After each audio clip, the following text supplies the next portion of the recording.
Hello and welcome to Innovation Unlocked by Mathys Squire, an intellectual property powerhouse, bringing you top insights into inspiring inventions and booming businesses and how to protect them.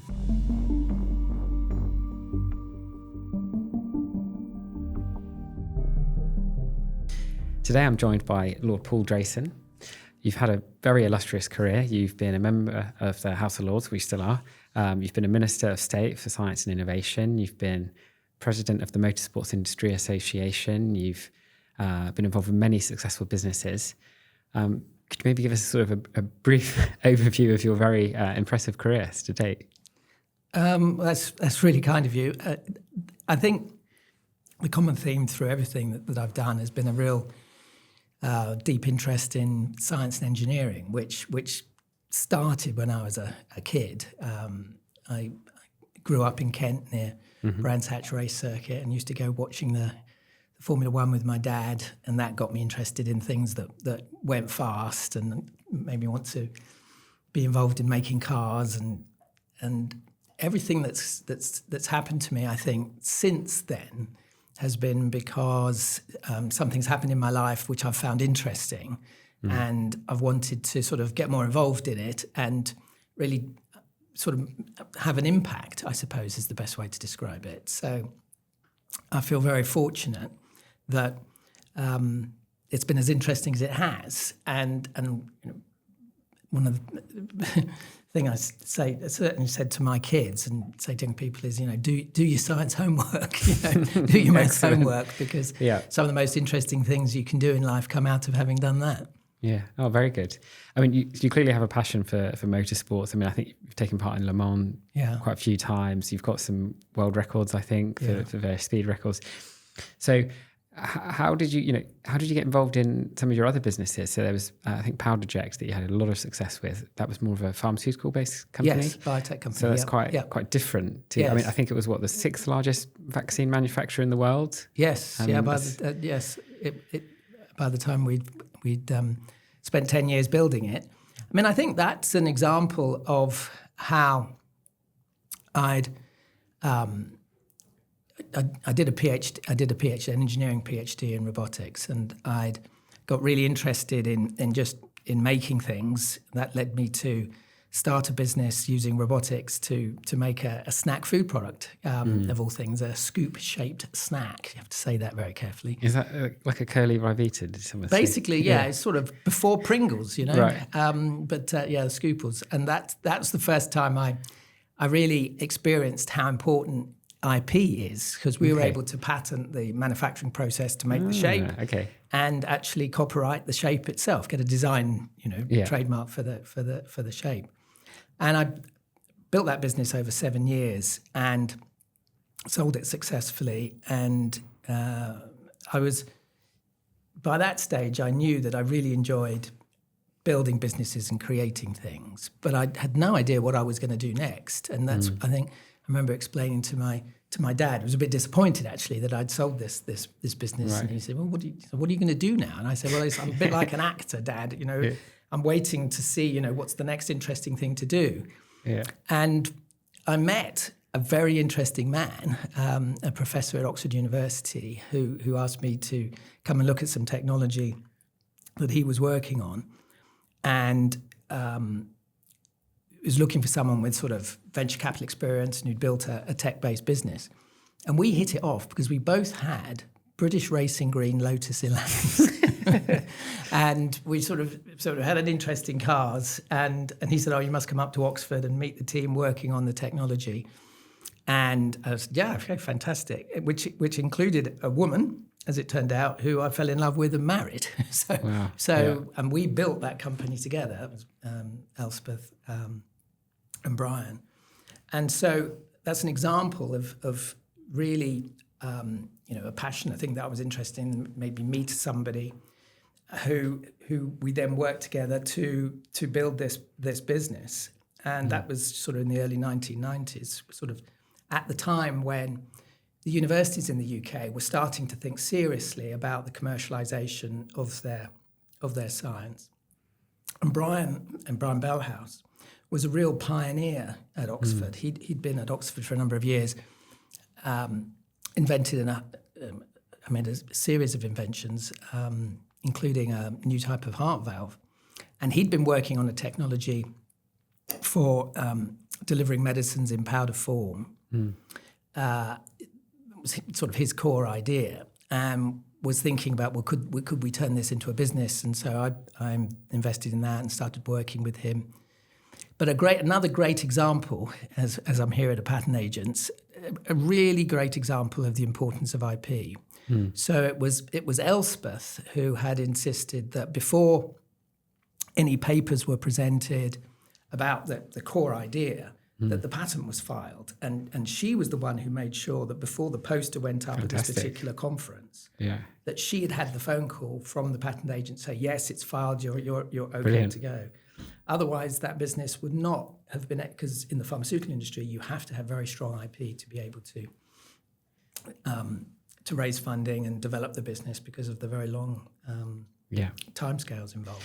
And so you're kind of mentioning there the importance of IP and patents to raise funding, but it did also have a big impact for the exit. I mean, I think there was an IPO that floated. It was the I would say for most of the businesses I've been involved in, the IP strategy and the intelligent identification, development of intellectual property and the protection of that is really central. So another example, in the case of Powderject, was the getting clarity from the research that we were doing over what would be the right basis for the most important claims, claim one of the patent. And what that boiled down to really was an identification of understanding the sort of the physics of the ability of a particle of a certain size to be able to painlessly penetrate the skin and come to rest inside an immune cell such that the material in the particle could interact with the cell to create a vaccine. And it was that claim which defined the size of the particle, which had to be less than the diameter of a skin cell, which enabled us to build a whole new range of vaccines around DNA vaccines, which had to be delivered in that way, which was the sort of the precursor to what the work that's been done on RNA vaccines since. And that boiled down to a conversation between us and the patent agent to really get an understanding of, well, what area of research did we really need to focus on to understand where was the utility in our invention. And that's a great example, I think, of how, if you have that kind of relationship with your patent advisors, it can really affect the decisions you make about the direction you take your research and can build a very strong intellectual property position, which we then were able to build a company which went public, became profitable, and was sold eventually for something like £500 million. But all because you had some great conversations with your patent attorney. All because of the patent conversations. I mean, it's a combination of having that really that breakthrough inventive step, but then not just expecting your patent agent to write down what you've invented, but to have a conversation with your patent agent about, okay, so where should we take this research? Where are we likely to get patentable claims which are going to survive opposition and examination?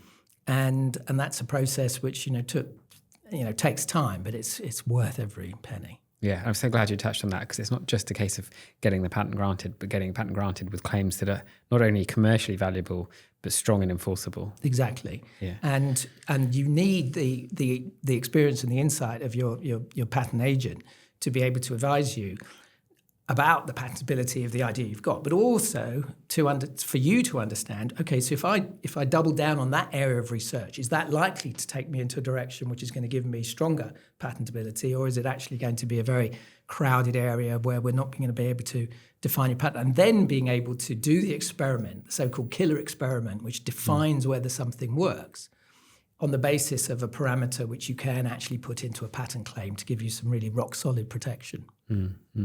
Perfect. So something I wanted to touch on as well is, I think, correct me if I'm wrong, but whilst you were Minister of State for Science and Innovation, you attended Cabinet, as I understand, but as part of that, I think you developed the patent box policy? Yes. So you could tell us a little bit about how that came about? Yeah, so that was around the time of the financial crisis. And so Gordon Brown, who's Prime Minister, really gave me the responsibility of trying to identify areas of the UK economy which could be supported and encouraged to take up the loss that we were suffering from financial services. And so we identified areas such as life sciences, space technology, at that time, the drive into sustainability and low carbon. And all of those areas where the UK had real competitive advantage, it had the beginnings of an industry which was poised to grow. And one of the commonalities between them was intellectual property. And I think a great example of the sort of the transition that we've been going through globally from investments in sort of tangible assets, factories, machinery, to intangible assets. And so what we wanted to do was to find a way to encourage that where companies had invested in R&D in the UK and had created new intellectual property, that if they manufactured those products in the UK, they would get a tax advantage, the so-called patent box. And so it was one of those occasions where it was a policy that was developed by the Labour government. And so I championed the policy when I was Science Minister. And it was adopted by the the coalition government that came afterwards. So, but the idea behind it was to make a clear link between where you invent something and where you manufacture something, making that link between that intangible asset, the IP, the patent, which has probably come out of the research, which the government has probably incentivized, may even been funded through government support for R&D, but to make sure that when it was turned into a product, that product was manufactured in the UK and exported. And just to explain to some other listeners who aren't so aware of what the patent box is, basically it's a tax relief mechanism where you can get very substantial reduction of corporation tax on products or services that are patented, that are being made or sold in the UK, right? Exactly. And it was a really interesting example for me of having to spend time in the Treasury explaining to civil servants in the Treasury that this is how wealth creation happens, and so there was quite a job that had to be done to make people understand that there was this connection between the intangible, the intellectual property, and the tangible. And I remember going to Number 11 and having a meeting late at night with Alistair Darling, who was Chancellor at the time. He's sadly gone now, but fantastic guy.